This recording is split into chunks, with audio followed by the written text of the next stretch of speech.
Creative Contessa here. So a lot of you have been asking me about paneer, which is that Indian cheese cube that you find in a lot of probably your favorite curries at most Indian restaurants in the United States. Paneer is basically the protein and fat from milk. So I've just prepared some, and I'm about to actually take the lump of protein and fat that I have as a result and mold it into a cheese, and I'm going to show you how I do this. So first off, let's talk briefly about our materials. So I like to use the organic whole milk from Costco because it's very inexpensive per gallon. Costco has a really good business ethos, very sustainable approach to both their employees and their products and their sourcing practices, which is very important. So I prefer to support organizations like that other than, say, I don't know, Walmart. You should never shop at Walmart. So the amount of this has been hanging for about an hour. So this is the basically ball of protein and fat that you get from boiling a gallon and a bit of milk, and then get a nice wooden object like this, flat. You don't want to stir it too much, you want to stir it gently. Once the milk comes to a boil, you add an acid to it. In this case, I added lemon juice, and I just keep adding the lemon juice as it boils along while I'm gently stirring until this lump basically separates out. Then I drain it into my towel, cheese towel. I have a whole plethora of towels that are devoted just to the art of cheese making and straining of other dairy products. And then I let it hang in my sink. Seems that my sink faucet is perfectly adapted for this purpose for about an hour, and then we get this. So I'm going to now use my fingers to actually mold this out, and I'm going to scoot my towel a little bit this way so that when I've molded it into something about the size of this cutting board, actually, it will have plenty of towel to go around the big rectangle of cheese that I'm going to make. So I do this through the towel. This helps keep your paneer cleaner, less interference from the oils in your fingers, and also allows you to really mold it into the corners of the towel and get that shape that you want to have nice cubes. See, just sort of molding along, mold. Keep pressing, and the idea is that you want to press these curds together. Right now, these curds are kind of chunks, you can see, right? We want these chunks to love each other, to really form the perfect cheesy marriage. And to do that, you have to use a little bit of force. So press, press, press, press. And once I finish pressing this, which it doesn't take that long, you can see we're already making pretty good progress here. Want to try to maintain a consistent thickness, because when you go to cook your cheese, to say fry it before putting it into a curry, you really want it to cook as evenly as possible. It's just good cooking practice.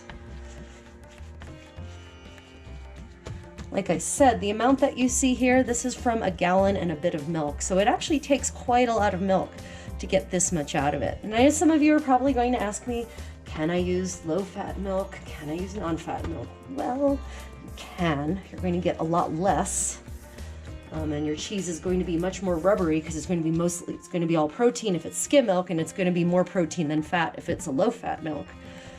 But to this I say, why? Why are you afraid of fat? Stop fearing fat. Fat is your friend. Love the fat. You're going to fear a macronutrient, you should fear sugar, specifically refined sugar that has been separated from its original source.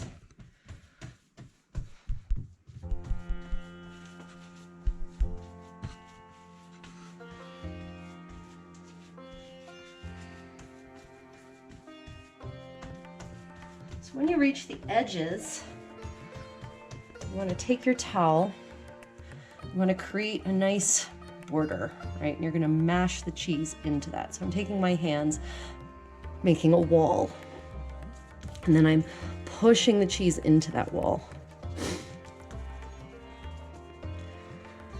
So you want to have nice, clean, strong edges.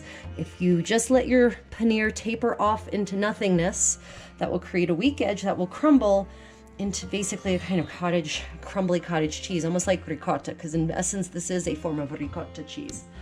Right? Most cultures who have dairy, in fact, I think every culture that has dairy as part of their cuisine has some form of ricotta cheese. And if you don't create this nice sharp edge, like I said, it will crumble into that grainy, sort of unpleasant texture that maybe you don't want in your food. So always create the wall.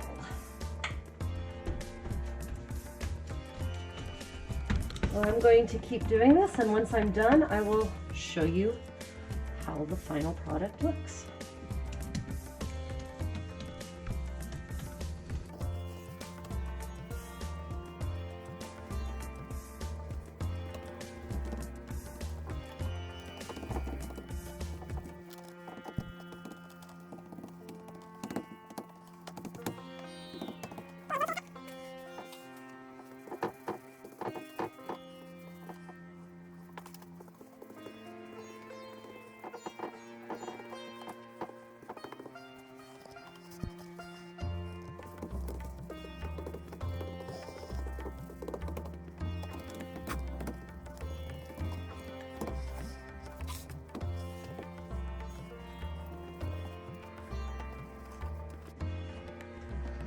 Now, the thing is, something I forgot to mention, when you're straining your cheese, you don't want it to be too dry before you go to the molding phase, because it makes it harder to mold if it's dry. You still want it to be a little bit wet, a little bit moist, like wet clay, right? Because it's going to finish drying in your refrigerator between two cutting boards, basically, that have been weighted down. So it doesn't have to be perfectly dry now, and like I said, if it is perfectly dry, you won't be able to do this. It will be too dry, it won't actually stick to itself.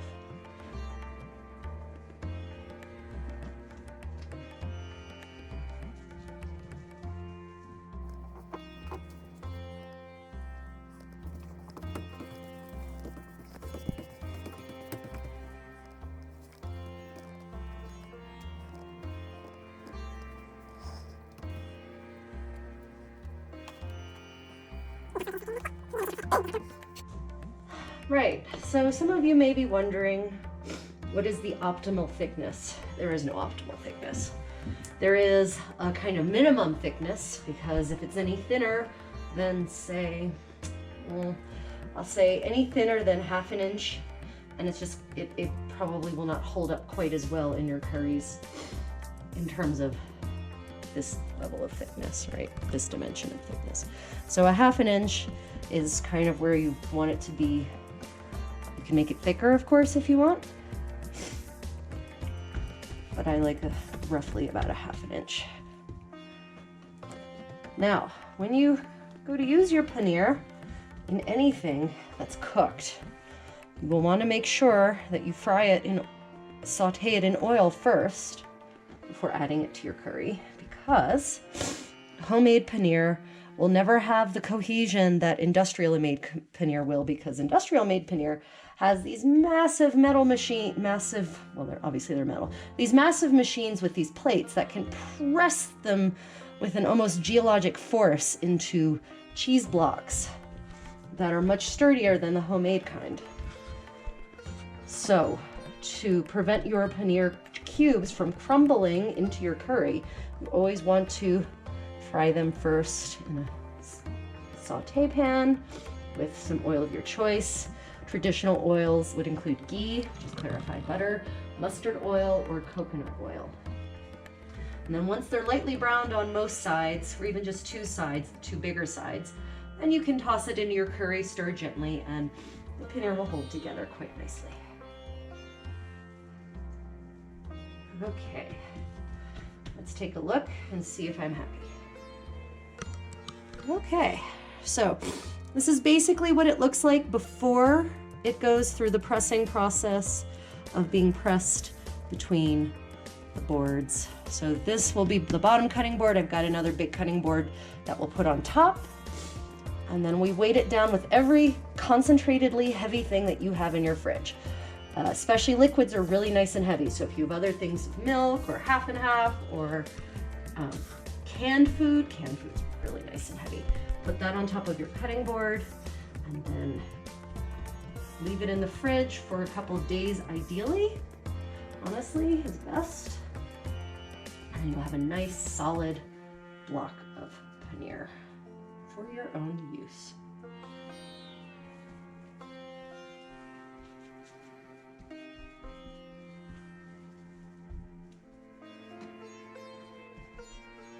Okay, so when you put your boards on, you want to try to make sure there are as few strange folds in your cheesecloth as possible, because those, it won't ruin your paneer, it's just, it'll create strange divots that might create areas that are too thin, and you don't want that.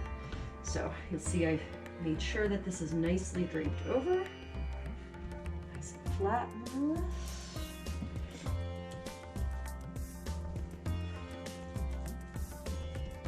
Just doing a final tap up on the edges here. Giving it a final massage to smooth out any last curds that are trying to be independent operators. Remember, this is a team game, not a freelance sport.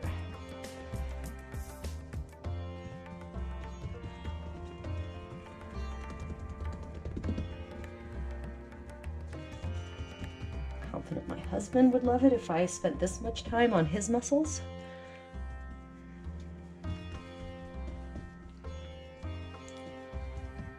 Okay, here we are.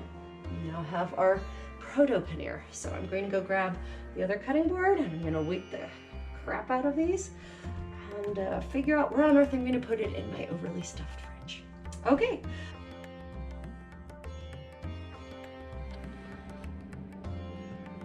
So now I am not just showing you a random shot of my fridge as perhaps possessed by an obsessive compulsive demon. Here are my paneer boards. You can see, well, actually you probably can't in this shot. Between it is sandwiched my cake of paneer, and I have, as promised, put every heavy thing that would fit on top of it, neatly stacked in a very Tetris-like fashion. And after a couple of days, this will be a nice solid block. I particularly appreciate the irony of using containers of heavy cheese to press more cheese into service. Yeah, definitely has a nice philosophical ring to it. Okay, if you've enjoyed this, like and subscribe, and check out my Creative Contessa page on Facebook and on Instagram. Stay creative.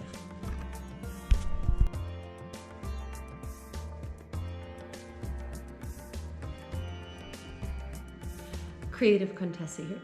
So we have 2 days now since I pressed the paneer into a lovely rectangle paneerness. Let's see how it looks after 2 days of being crushed between the geologic weight of everything in my fridge. And there we have it. You see it's nice and firm. You might also notice that there used to be a chunk here. I will confess that I cut off a chunk of it the same day I made it to put into some palak paneer because I needed the paneer right then and there. But better of me to have waited. So now it's nice and firm, and now we'll be able to cut that into nice cubes, marinate it in some lovely mustard seed oil with some turmeric and some salt, maybe a dash of chili pepper, and then fry that up before adding it to whatever curry you like. So that's been your paneer tutorial. Enjoy.